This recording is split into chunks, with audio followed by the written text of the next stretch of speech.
Hi hello నేను మీ ఆశ తెలుగమ్మాయి. మా ఇంట్లో ఈరోజు రాఖీ పౌర్ణమి ఎలా జరిగిందో చెప్తాను చూడండి.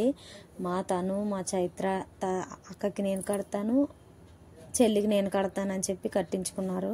ఏమమ్మా అంటే మాకు తమ్ముడు అన్నయ్య లేరు కదమ్మా, మరి మాకు మేమే కదా కట్టుకోవాలని చెప్పి రాఖీ కట్టుకున్నారు.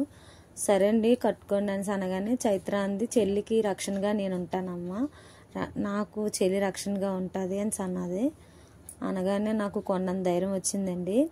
ఈ అబ్బాయి మా అక్క వాళ్ళ కొడుకే. ప్రతి సంవత్సరం చైత్ర చిన్నప్పటి నుంచి కడుతుందండి, ఇప్పుడు కూడా కట్టింది. మా మామయ్య వాళ్ళ కొడుకు దగ్గరికి కూడా తీసుకెళ్ళాను. ఆ అబ్బాయికి కూడా చిన్నప్పటి నుంచి కడుతుంది, ఇప్పుడు కట్టింది. మా వీడియో కనుక నచ్చినట్లయితే లైక్ చేయండి, షేర్ చేయండి, సబ్స్క్రైబ్ చేయడం మాత్రం మర్చిపోద్దు.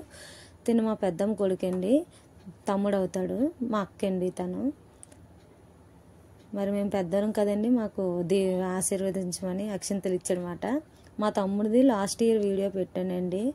ఇప్పుడు తను రామేశ్వరం ట్రిప్ తీసుకెళ్ళాడనమాట జనాన్ని. వాళ్ళకి ట్రావెలింగ్ ఉంది కదా, రామేశ్వరం ట్రిప్ తీసుకొని వెళ్ళాడు. Thank you for watching. తను కట్టిన రాఖీ, ఇప్పుడు కట్టించుకున్న రాఖీ.